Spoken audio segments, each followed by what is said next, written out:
their forms. Vrndavana and Prabhupada Saraswati is encouraging us to think about these forms. It's called Rup Dhyan.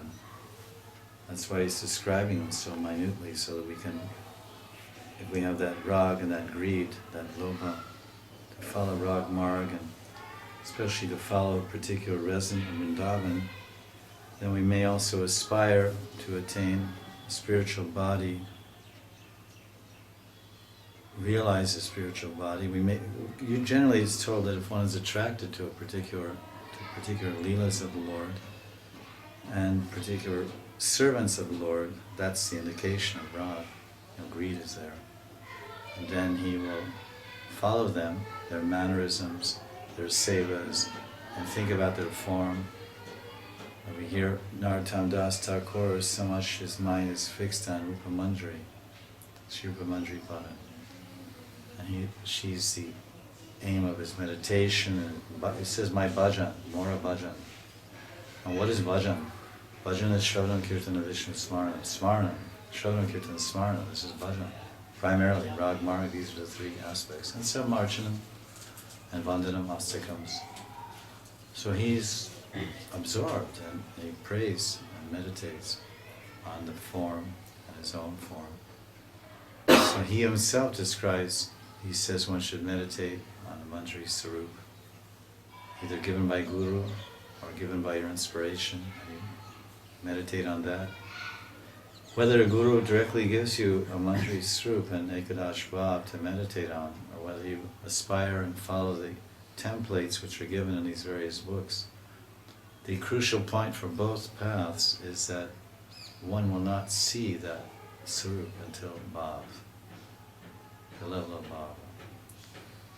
So the idea is that there's actually, it hasn't been tied together in a very coherent way and presented maybe to the members of ISKCON or Gaudiya Math, etc., in a formal way, a path of cultivating the interest in this Manjari Sarup Bhajan, as it's called. But one can put it all together and actually see, fit all the parts together and follow the path based on Nam Bhajan and the Aroha Panta, the descending method. It's kind of like, if you think about it, if one actually has greed, there's lots of false pretenders in the market of bhakti marketplace, let's say. If one has greed, his greed will unfold so many instructions and so many revelations and realizations from the Super Soul and from Guru to guide him on the path. So one is not left in the vast ocean of darkness regarding his own spiritual advancement or revelation of his own citadel. Because several places it's told that you can realize your eternal spiritual form by the mercy of Guru, or by Chaitya Guru, Guru in the heart, the Super Soul, by Diksha Guru, or by Shiksha Guru. It all depends on the greed, the intensity, and the intensity of surrender and humility and purity of purpose. Then everything becomes adjusted. However, whichever way is your path to realize, some are more direct and physical, mechanical paths of realization, like Siddha Pranali Diksha, and some are more subtle, you could say esoteric or subtle esoteric paths of realization. But there's so many parallels in both. Both have to chant Nam, both paths. It's said that the given path and the path of the given path and the revealed path. One path they give you, the other one is revealed. But either path, ultimately it's revealed. And both, if you want to attain perfection, whatever you do in bhajan, which is unripe, at the time of bhava, then becomes ripe. But if you don't do anything, then you won't get anything. If you don't plant a seed of mango, then you won't get a mango fruit. So you have a desire to be a farmer or not? Do you want to cultivate or not? So then when you want to, then you'll find so many instructions all over the place.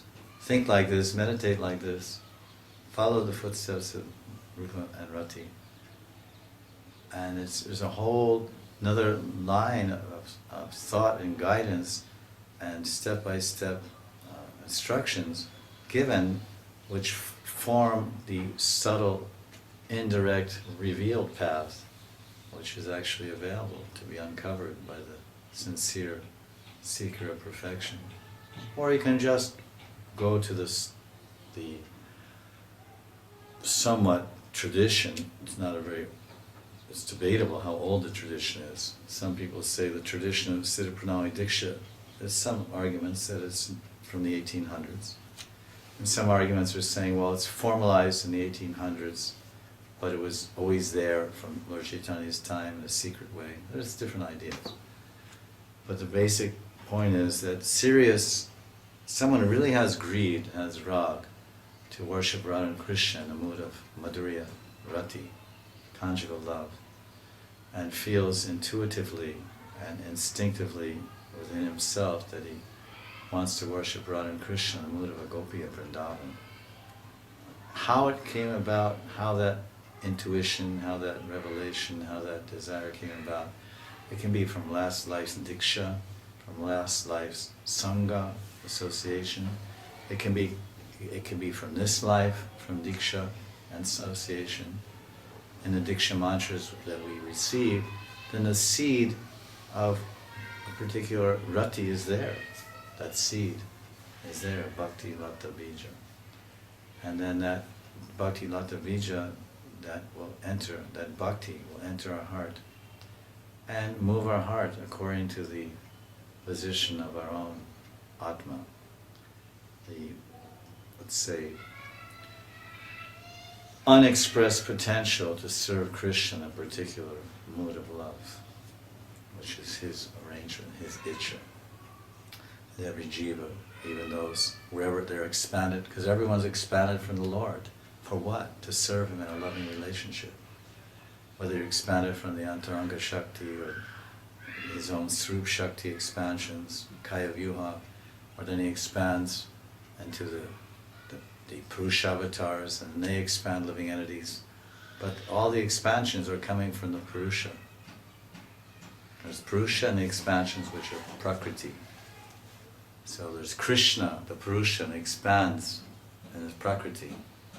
So the Ladini, the Shakti, Sandini Shakti, and Prakriti means Shakti. Sandini Shakti, Ladini Shakti, Samvit Shakti, and the Purusha, Krishna. And then they have a relationship with him, and they have some sambandha with him. And the sambandha is based on love. Satchidanand, Ladini. And then Krishna expands his Purusha form, he says the Purusha avatars. And they expand Prakriti. Some is conscious Prakriti and unconscious Prakriti. But even the material energy is considered as consciousness is suffusing even the material energy. So ultimately everything's conscious. You want to get into hair splitting, dynamism of consciousness. There's Atma in the rock. There's really nothing insentient or unconscious ultimately, because the source of everything is Nityo Nityanam Chaitanas Chaitanam. The source of everything is eternal consciousness. That book is there, Subjective Evolution, which is very nice about this subject. So then all these parts and parcels and expansions of the Lord are particles of consciousness. We're a particle of consciousness, originating, or connected to the divine unlimited consciousness. And we have a minute potential to love Krishna, a minute potential, in a specific way. That's why there's 5 ratis, 5 loving relationships with Krishna. But when these particular, our category of jivas, we're expanded from the effulgence of the Lord. His consciousness, he just expands everywhere. Consciousness, so the consciousness, infinite expansion, like when they split an atom, it just goes on and on and on, keeps splitting, it makes this atom bomb. It makes it, because the atoms just keep going, they keep splitting, it releases energy every time they split. There's billions of atoms splitting, and this creates a huge holocaust. So the consciousness, God expands unlimitedly all these particles of consciousness. Some are very close to Him. It's all connected to Krishna. It's a little inconceivable. We say antaranga and bahiranga and tatastha, we say. But actually it's all one. It's just like taking a light of the sun, a ray of the sun. So the ray of the sun is nearest the sun, that's antaranga. And it goes out, pretty far, then that's tatastha. And it goes even farther, and that's way out there, that's bahiranga. It's actually the same pencil ray from the sun. So all the particles of consciousness originate from Krishna. Amevamsha jiva loke, jiva bhutta sanatana. These are, everyone can absorb these ideas to their own capacity. It's unlimited. When you talk about consciousness, there's no end. Everyone says, well, I don't understand it, I don't see it. Because it's infinite. Infinite consciousness, infinite reality. But the ultimate point is there's Purusha and Prakriti, and there's Sambandha, the relationship between the one Ek Purusha, and he expands all these particles of consciousness, Prakriti, the energy, Shakti, are meant for his pleasure and service and love. So each particle has a designated relationship, like Krishna, but it's covered. We're coming from this Mahavishnu, Purusha. And so we're a little distant. So our capacity is called anuchit. It's just this particle of small consciousness, small particle of consciousness. Of course, it's unlimited. And then that our anand is, Bhaktivinoda Thakur explains in Jaiva Dharma that we have we have potential to serve and to love. That's the meaning of anand. It's the same as ladini. Ladini means love. So let's hear about the manjaris, their services, because we're supposed to follow the forms, the bhavas, and the services of the manjaris. And how you get to the point, when you get to the point, you have to do bhajan. Where the basic, simple point is that we're all servants of Krishna, and at some point in our sojourn in this material world, a very particular desire to serve Krishna will awaken in our heart by the mercy of Krishna, manifesting through Guru. And when that desire manifests, and along with that manifestation of desire to love and serve Krishna in a particular way, Krishna will make all arrangements for that to come to fruition, to perfection. This Guru, that Guru, this book, that book. And one will go forward, step by step, month by month, year by year. Vaidhi sadhana, then Raganuga sadhana, Bhava Bhakti, then Prema Bhakti, then Sarup Siddhi, and then Vrndavana Janam, and Krishna's Prakat Leela, and then developing our Prema, and our Purva Rag, and then Snehaman, Pranaya, Rag, Anurag, Bhav. And then entering the Leela and serving Radha and Krishna and Bhoma Vrindavan, Prakat Leela, and Earth's planet, some universe. And then Vastu Siddhi, perfect eternal substance of our eternal form, will be fully developed. And then when Krishna winds up those pastimes, then we go to Nitya Golok Dham, Nitya Vrindavan, eternally serve, never come down. Punarjanma Vidyate. There's 5 or 6 verses in Bhagavad Gita that say we never come back again. Once having gone there, never come back. So every step is a step towards perfection. Just keep walking. So this is a verse from the 9th Shataka, 61st verse, which says we recorded it probably at some other point, but anyway, it's quite nice. It says, Mantrado mridu shitalamritam gira samprich yamanam kvachit Savali parivancha keli gatanaya adishyamanam kvachit uktva kinchana kahichit priyamanam praneva sampreshtitam Anandam Buddhi anandam bu nidav vagada madure nimajya romanchitam.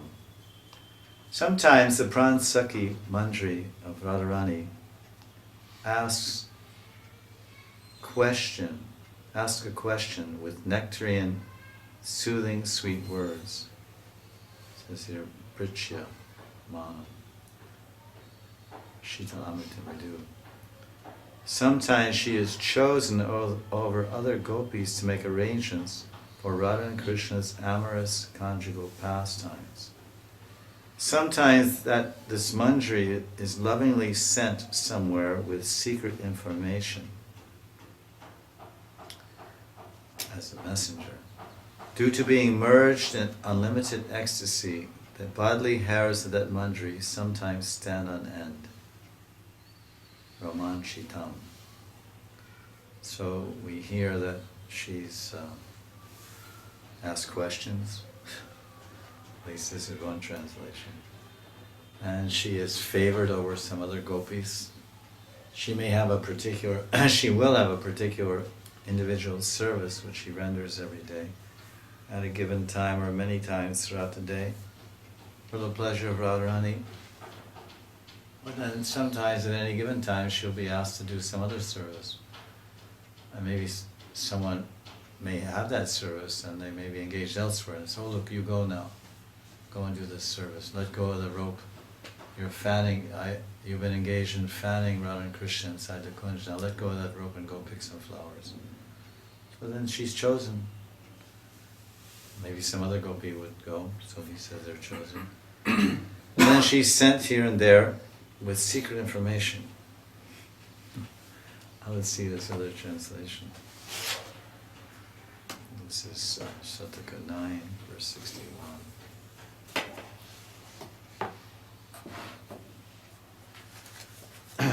They're very busy.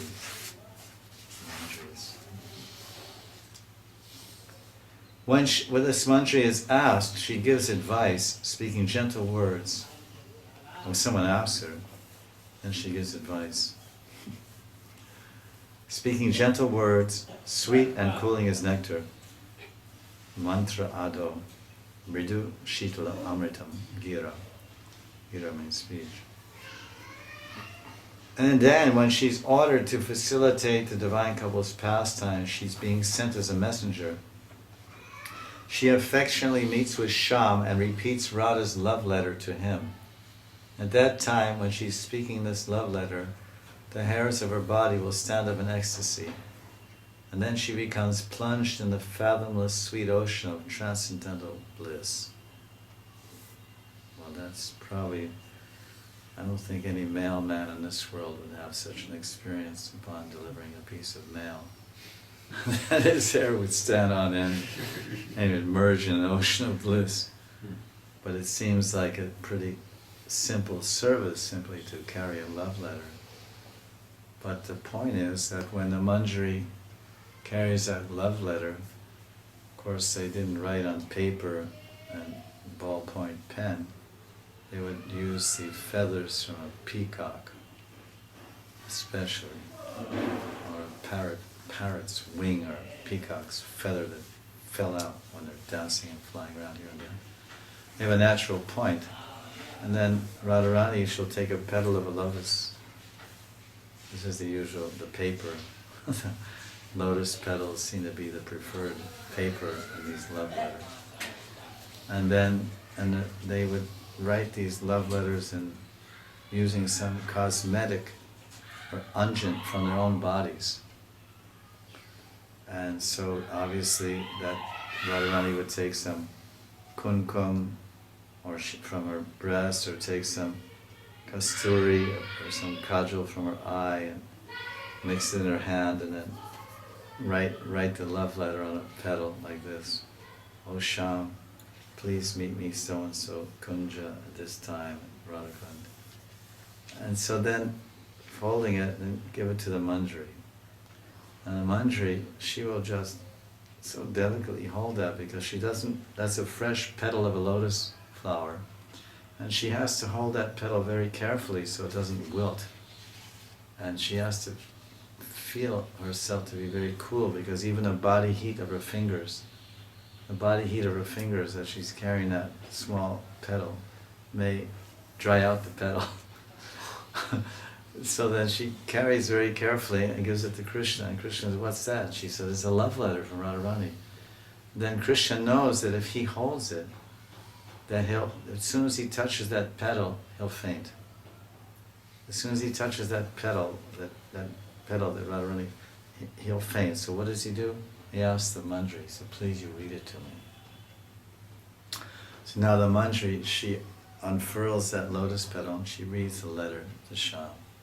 Dear Priyatam. And then and then the lines, when she's writing Priyatam, Radharani's hand is going a little trembling, because she's so much in love, her hand's trembling. So then it's not very neatly written. Krishna said, "Let me see." And then he shows.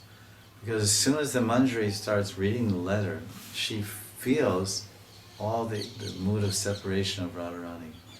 And she feels the content of the letter, that she's almost written it herself, and that she's reading her own love letter to Krishna. So that's why it says her hair stands on end, and her bodily hair stand on end. It says here that she affectionately repeats Radha's love letter to Krishna, and her bodily hairs stand up, and she becomes plunged in the fathomless sweet ocean of transcendental bliss. So she's not just an ordinary conveyor of news like a mailman, a mail woman, whatever, a male person. But she's fully part of the exchange of ras, fully part of the ecstasy that's being transmitted through that love letter to Krishna from Radharani. She's not separate from the experience. She's very much part of it.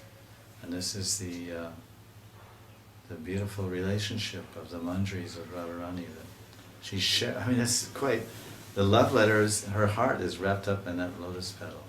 Her intentions, her feelings, it's a secret. Love letter is secret. And she's entrusted to the Manjari, not to the Sakhis. She's entrusted to the Manjari. You're a duty, you're a messenger. You're on my behalf. Because the Paramapresha Sakhis, they don't act as messengers. The Manjaris, they often act as messengers, go-betweens between Krishna and Radha. So they get to share and read these letters and deliver these letters. Then Krishna writes something. Or sometimes Krishna can't even write, so he dictates. Like we have secretaries, someone dictates to the secretary a letter. So Krishna says, "Listen, you take this down. Write this letter," because if Krishna tries to write, then it'll be all sloppy. It'll go like this, he can't read it. Because when he starts writing a love letter to Radharani, at least Radharani can make some letters and make it legible. That's Radharani's self-control. But Krishna, if he starts to write a love letter, then you get all... Because you see, once Krishna disguised himself as a Sakhi, Shyam Sakhi, and came to Radharani, he said, "I'm a pedicurist. I'm a famous pedicurist, and I've come from Kasi. And I can trim your toenails and wash your feet and massage, crack your toes, and rub your feet and all these things, and make your feet look very pretty, and paint your toenails and paint lac dye on your feet. I have special lac that I brought from Kashi, so I can do this seva for you, this charan pada seva." So Lalita, he gave his biodata at the gate. Lalita was impressed that he was coming from Kashi, maybe has some experience in the big city. And she's, "All right, Swami, Ishwari, there's one Sakhi here that wants to paint your feet." I said, "Oh, okay, what's her qualification?" "Oh, she's like this, that." "Okay." Now, Krishna disguised as Sakhi, he comes in to paint Radharani's lac, this red coloring on the bottom of her feet. But he just, as soon as he starts coloring her feet, he wants to put his name there. Wants to write his name, and Devanagari. So he starts to write Shyam. It's all like crooked and illegible. And then he's trembling, holding this pencil or some brush or some applicator to put this lac on. And then Radharani said, what is wrong with her? She doesn't know how to do this. She's not doing this correctly. And she says, Lalita, Rupa, you come, you do this, seva. So then she looks, Radharani looks at her feet, why is he? And then she sees it. She started to write this word sham in a very crooked way, and like illegible. So what are you doing? You can't do that. Who are you? And then like this it came understood that Radharani, that Krishna was disguised as a Saki to break Radharani's man. So therefore, sometimes Krishna asked the manjaris to write love letters, because Radharani sent a love letter to the manjari. Now obviously there'll be a reply. If you send me a letter, then I write you a letter back. So now he'll dictate, and then the manjari will carry it back. So just imagine that intimacy of such a seva, and so much rasa-filled seva, and so blissful seva, and so much close you become to the heart of Krishna. Because people say, oh, what is this? You're emphasizing the service of Radharani, you're neglecting Krishna. Because you say it's Krishna consciousness movement, but then you say Lord Chaitanya came to preach Radha Dasyam and the service of Radharani. What is this? You're neglecting Krishna. But you can see how the manjaris render so much pleasure to Krishna. Because you're serving Radharani, who is Krishna himself is eager to serve at every moment. And you're making Radharani happy by your services. And what is Krishna's goal in life? Krishna's goal in life is to make Radharani happy and to serve her and to please her. And the manjaris, the goal of life of the manjaris is to make Radharani happy and to please her and to serve her. So in that service of Radharani, then the manjaris have to do so much service to Krishna. As we just mentioned, they deliver love letters, they take love letters back and forth. They exchange clothes, they return Krishna's clothes when he misplaces his clothes, and they bring his remnants to Radharani, and Radharani's remnants to Krishna. Must be. Because often you see, we don't read so much, but we can only understand that, we see it also, that Krishna takes Radharani's tumble. So that's her remnants, Radharani's prasadi tumble. She's chewing some pan, then Krishna takes it and from Radharani, and then he starts chewing the same pan. What does that mean? It means Krishna takes Radharani's prasad, Mahaprasad. It could be Mahaprasad. Because the manjaris made the tumble, and then they gave it to Radharani. And Radharani took it, or offered it to Krishna, and Krishna took it. He honored it. So now Krishna gave it to Radharani, so it's Mahaprasad. Right? And now Radharani, she spits that tumble out in the hand of a manjari. So now it becomes Mahaprasad. It becomes the Maha of Krishna that Radharani receives, and it becomes the Maha of Radharani. Because what do we say? Sometimes we say that we offer bhog to Krishna, and Krishna honors that bhog and it becomes Mahaprasad.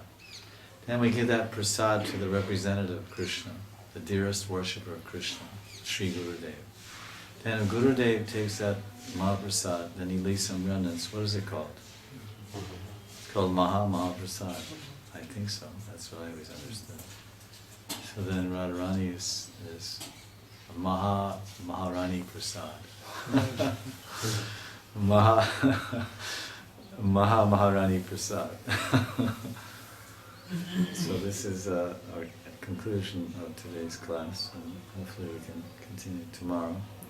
Tomorrow's class is at Monday and Tuesday at 4 o'clock, 4 to 5, and there's no Harinam. There's Harinam now, because it's raining. This Braj is unpredictable. Yes. The movements of the weather are like the movements of a snake. You can't predict. It was cold in the early morning, and the sun came out for 2 hours or so, and it was warm. I was on Prikamar, the ground was warm, I couldn't believe it. I started at 10:30 and I thought it would be freezing, it was actually warm. It's like some blessing of Girgaj. And the sun was out, And then I got back and finished round 2, and it was in the cloud. At the end, all the cloud became cold. This is very nice. It's like Nanda Maharaj when he, well, I mean, was it Vasudeva when he carried Krishna across from Gokul to, I mean, from Mathura to Gokul, and the Yamuna was raging with waves, and he started to walk through, and the waves were swirling, and he couldn't understand it. He thought it was all flooded. But actually, Yamunaji wanted to touch the feet of Krishna, because Krishna has entered her waters, and her name is Krishna. Kalindi, her name is Kalindi. Kalindi means blackish, she's Krishna's color. And she's his wife. Kalindi has one expansion in Dwarka as Krishna's wife. His Rani, his Mahishi queen. So now that Krishna, that same Krishna, my Krishna, because he'll go to Dwarka. Vasudeva Krishna will go to Dwarka. So Vasudeva Krishna was carried across Yamuna. And the wife of Vasudeva Krishna, Dwarkadish Krishna, is Yamuna. So the wife always touches the feet of the husband. Like Lakshmi massaging, Padasevanam, Lakshmi massaging the feet of Narayan. So then waves are swirling like this, and Vasudeva is carrying Krishna with a basket, and he's trying to keep the baby from getting wet because it's just born, he was just born. Vasudeva Ananda, Devakinandan.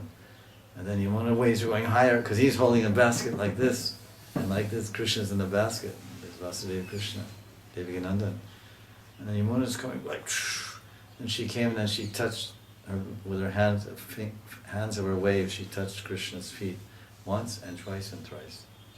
And she did Abhishek and bathed him and touched him. Then she was happy. She touched the feet of her husband, her pati, her beloved. And then the water went like this. It all spread out like this. And then Vasudeva just walked across. And the rain was falling because the heavens were excited. Indra was so excited. The rains were falling to wash. Because Krishna shouldn't walk on ground that's been walked on. There's 2 ways you can purify ground. You can sweep with a jaru, and that purifies the earth, or the rain can fall. Or the third thing is cow dung. Cow dung or cow urine purifies the earth. So now Krishna, some other Bhumi is saying, how can Vasudeva walk across this earth? My earth is going to be offered to Krishna. It should be pure.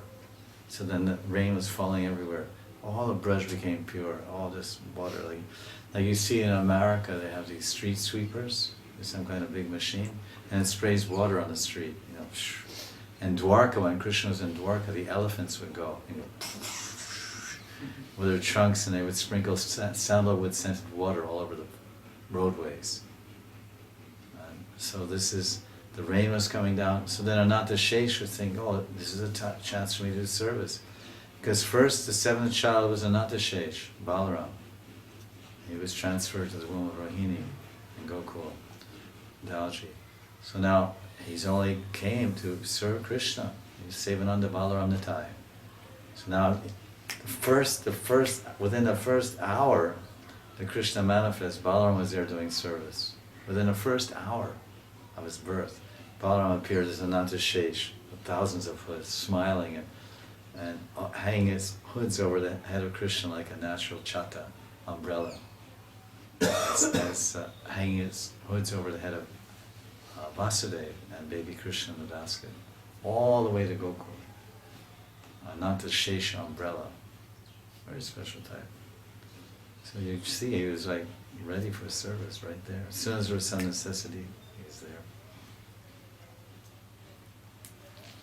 Jai Jai Shri Radhe.